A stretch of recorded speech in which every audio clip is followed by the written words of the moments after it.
Au pied du terril, la pyramide de déchets rejetés par la mine, se trouve le site de la fosse 11-19 de Los-en-Gohelle.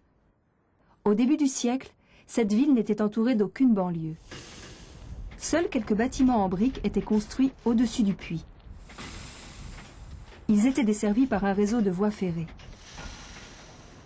Les mineurs habitaient dans des cités spécialement conçues pour eux.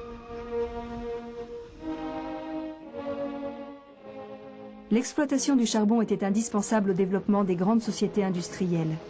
Il représentait une richesse considérable.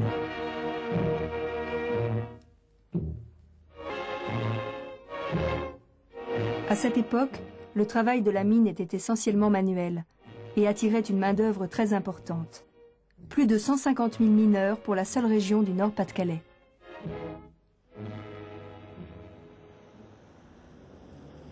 Aujourd'hui, terrils et chevalements sont les vestiges d'une époque révolue, et pourtant peu éloignée.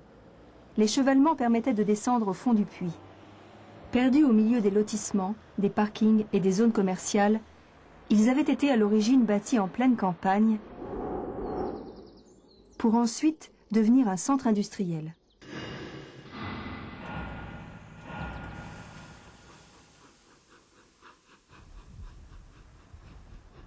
La journée d'un mineur commençait à l'aube.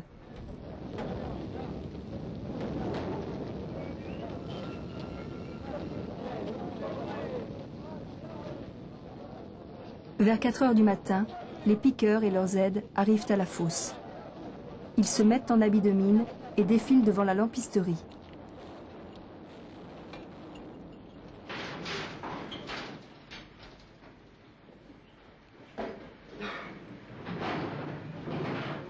Par groupe de 12 à 20 personnes, les mineurs montent dans la cage qui descend au fond en quelques minutes.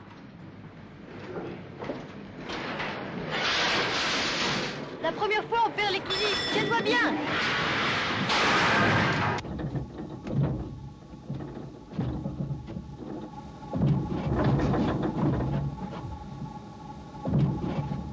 On descend profond. 700 mètres.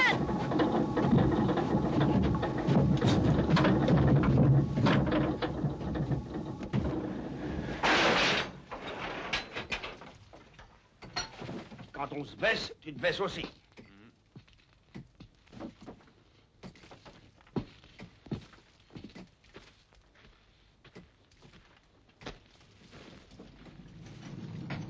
Pour dégager les veines de charbon, le bout de feu fait sauter des charges explosives. Puis le haveur s'efforce alors de détacher les plus gros blocs possibles.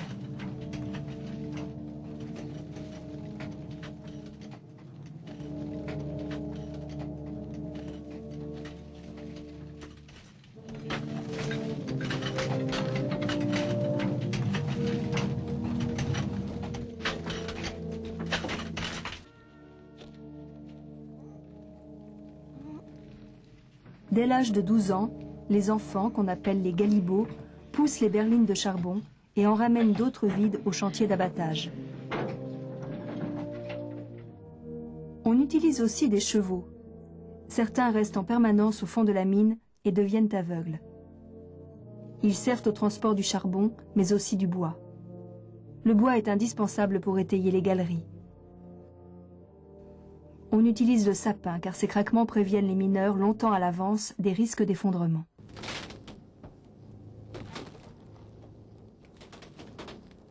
C'est pourquoi le mineur dit que le bois parle.